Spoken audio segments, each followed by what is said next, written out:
it's the last talk. We're almost done. I'll try to keep it fun. I'm going to tell you about de novo proteins and how they bind transition metals.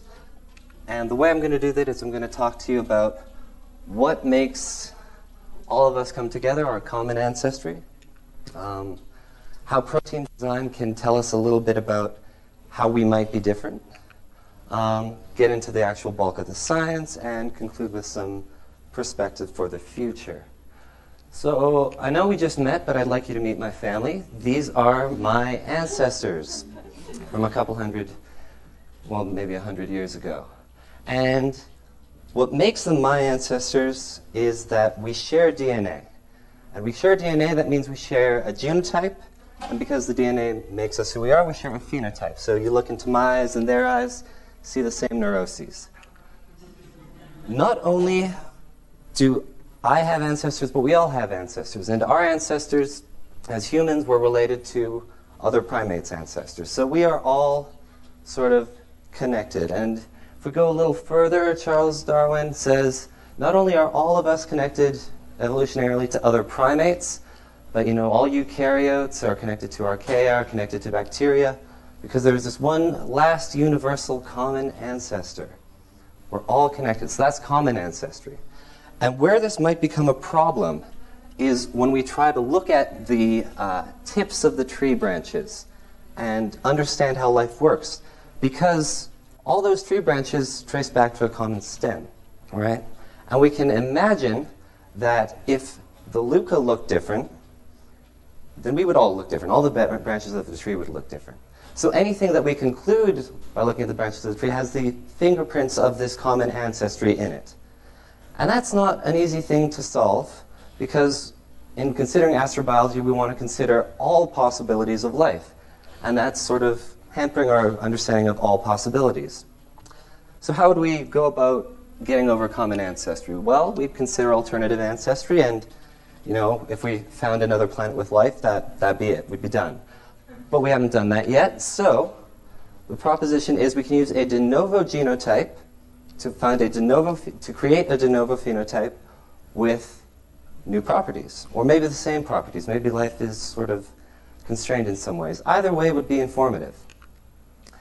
That's where protein design comes in. We want to create a de novo phenotype from a de novo genotype. De novo meaning from scratch, something completely new, not related to what came before.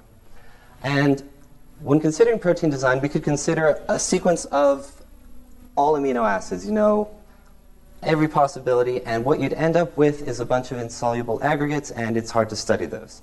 So we're going to bias the system by asking first that it form secondary and tertiary structures so that it's sort of tractable to work with. And the way we're going to accomplish that is with binary patterning. So binary patterning is we break all our amino acids into those that are polar and those that are nonpolar. Those that are nonpolar want to come together in an aqueous environment. So I've colored the nonpolar ones here. And the hydrophobic effect drives all those hydrophobic residues into the core of a protein. So with this binary pattern, we haven't looked at the specific residues, we can get this constant secondary and tertiary structure. And because we've broken them down into generic properties of polarity, we can get enormous diversity, because this could be any nonpolar amino acid, this could be any polar amino acid. Enormous diversity. When we actually make it, we're not going to achieve that enormous diversity. It's something like more than all the molecules in the universe. But a tractable number is 1 million. It'd be nice to look at 1 million different genes that aren't affected by common ancestry. So that's what we do. We express it in E. coli. And they have no evolutionary history, which is nice. Small limitation, because we broke it down into polar and nonpolar, and we wanted to do this in a genetically driven way, E. coli is making our proteins for us, we limited our selection of amino acids to those that were kind of easy. So if the middle position of the 3 nucleobases that code for an amino acid is T, it'll be nonpolar, and if it's A, it will be polar. So NTN, that triplet, gives us any of 5 nonpolar amino acids, and then AN gives us any of 6 polar amino acids. And it's sort of an easy way to build this diversity. So we build a library, there's 1 million of them. What can they do? Well, I'm not going to be telling you about this. My lab's done this, but I didn't. We can replace essential genes. I'll say that again. We can replace essential genes. We can take a binary pattern design protein with no common ancestry, put it into an E. coli that's going to die, and it lives. That's kind of weird. We can alter gene expression levels. There's some interaction with RNA there, and we can evolve this sort of early functional protein into something that's more functional and better. This sort of system is based on amino acids alone, and that's not the scope of all protein function that we find in nature, and that's not the scope of all protein function that's interesting. So the idea that I had was we're going to add metals. Maybe it'll bind the metals, maybe that'll give it an additional function. And a side benefit of this is if we started with 10 to the 6, a million, and we added 2 metals, we went, 2 times 10 to the 6. We're getting additional diversity. And the reason metals are interesting is because they perform a lot of key functions in life as we know it. So some examples are oxidation and reduction, small molecule binding, sort of biologically important functions. And it's not just biologically important functions that we find in modern organisms. If we trace back that loop of the last universal common ancestor that we all share, iron was essential for some of the functions that it was doing. So if we're incorporating metals and asking random or sort of semi-random sequences to do those functions, then those are important functions that we'd like to see recapitulated without that common ancestry bias. So there's steps to get to that big answer.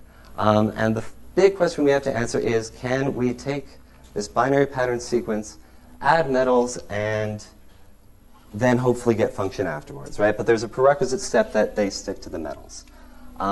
So to get at that question, we're just going to pick 52 of them, express them, and see if they bind some representative metals. And if they do, then we'd like to know how that works, sort of characterization. And I'll mention at this point that this is all published. It's under the same title as this talk. So if you're interested, you can read further. But we'll start out with the qualitative screen of 52. And again, what we're looking for is, does the protein stick to a metal? Very simple question. So we're going to immobilize the metal, and we're going to add the protein. And if they stick, we should be able to detect it. So this is the important part of a protein gel. So if you see the protein there, that means we're able to detect it in some part of the sample. So we add it, hopefully it sticks. And this is how much protein got added. So there was a bunch of protein added. The thicker the band, the more protein. We can wash away all the stuff that didn't stick, all the endogenous proteins, those sorts of things. And it didn't come off. It didn't come off, that's good. Because when we eventually wash it off, we rate it by the percent retained, we can see that this protein that I added here in this example stuck very well to the bead. So we washed off all the non-binding stuff, and this was specifically bound. So there was some interaction of our protein with a metal, and that's promising for looking for later metal-dependent functionality. So we did this with 52 different things, and to our surprise, a lot of them stuck. In fact, almost all of them stuck. We wanted to do that sticking quantitatively, though. So it wasn't just, does it stick to a bead, yes or no?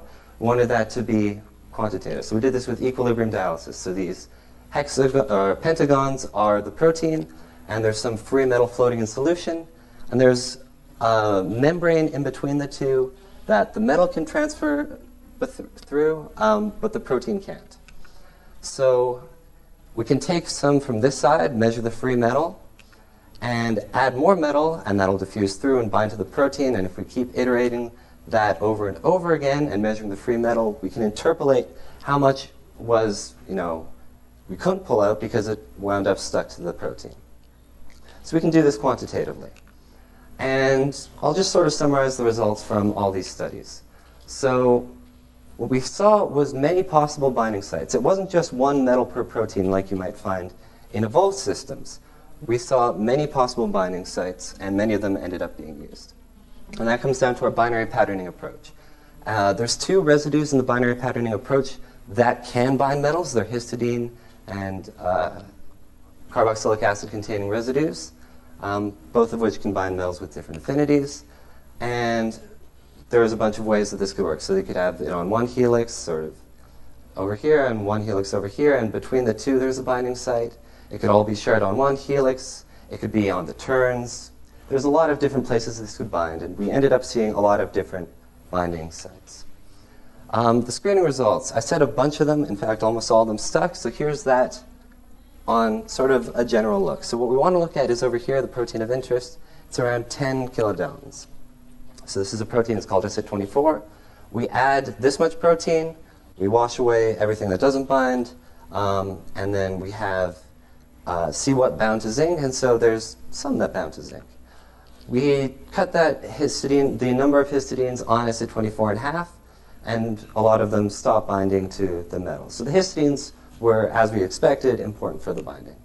And if we get rid of all the histidines, then nothing sticks.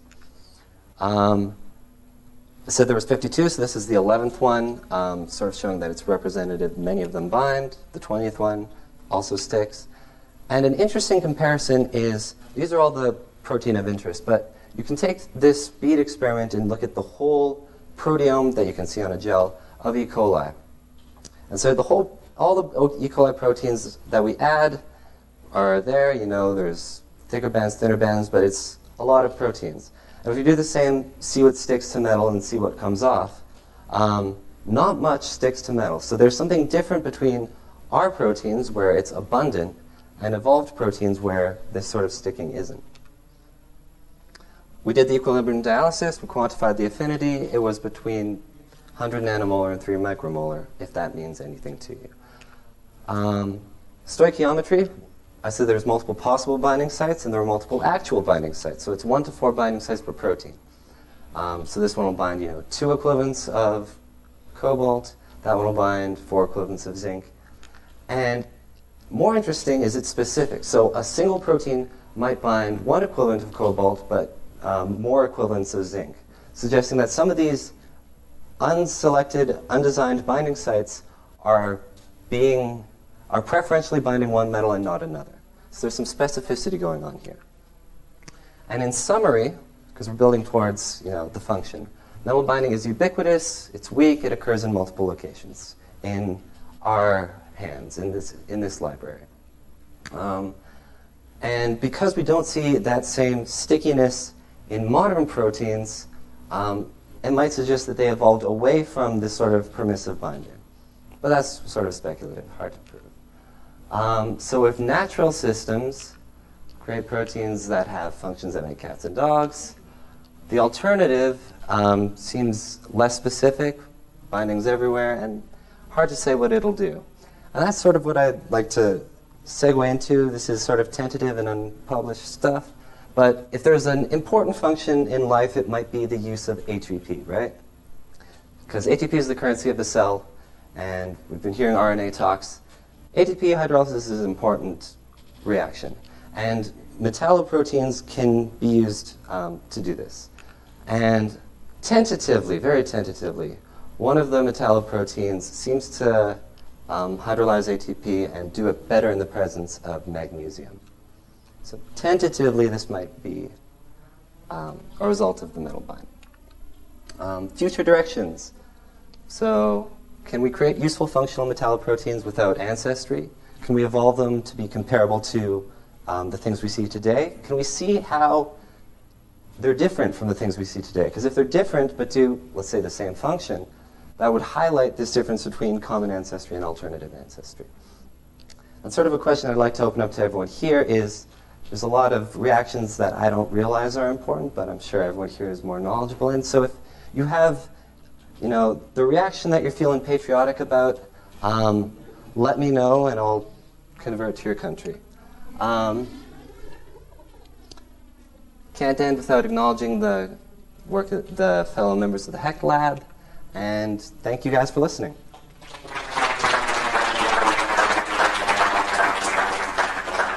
Awesome. Questions for Mike?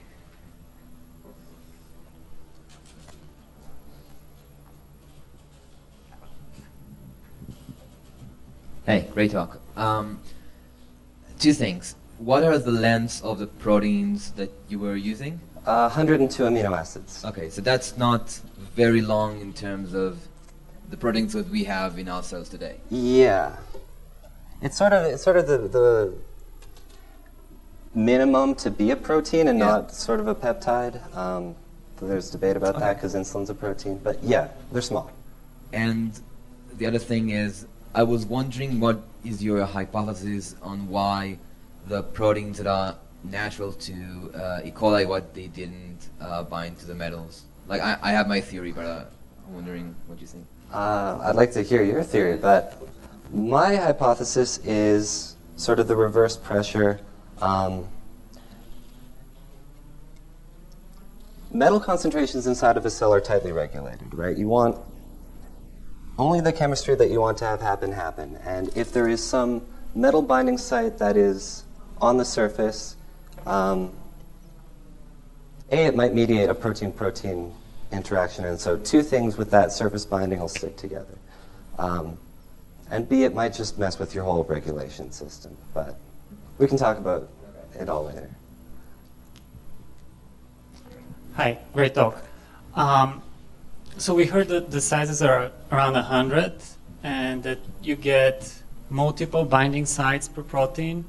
So on one, is it tenable for you to make them smaller so that you could get one binding site per protein? It is doable to make them smaller. They become more disordered the smaller the hydrophobic core is. And so getting structures on smaller versions is not something that we've been successful at. Other questions for Mike?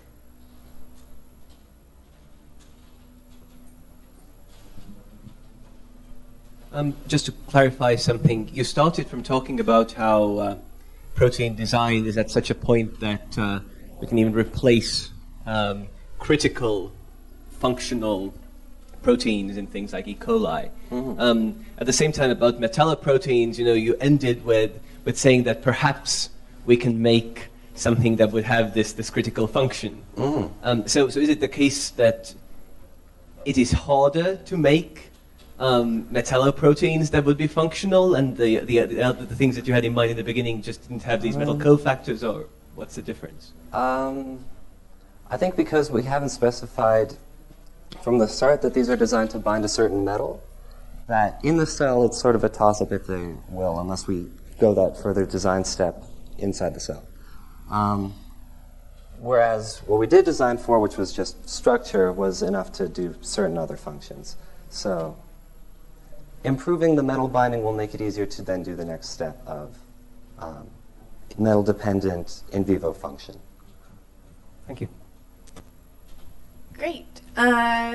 Any last burning questions? All right, if not, let's thank Mike and thank all of our speakers today.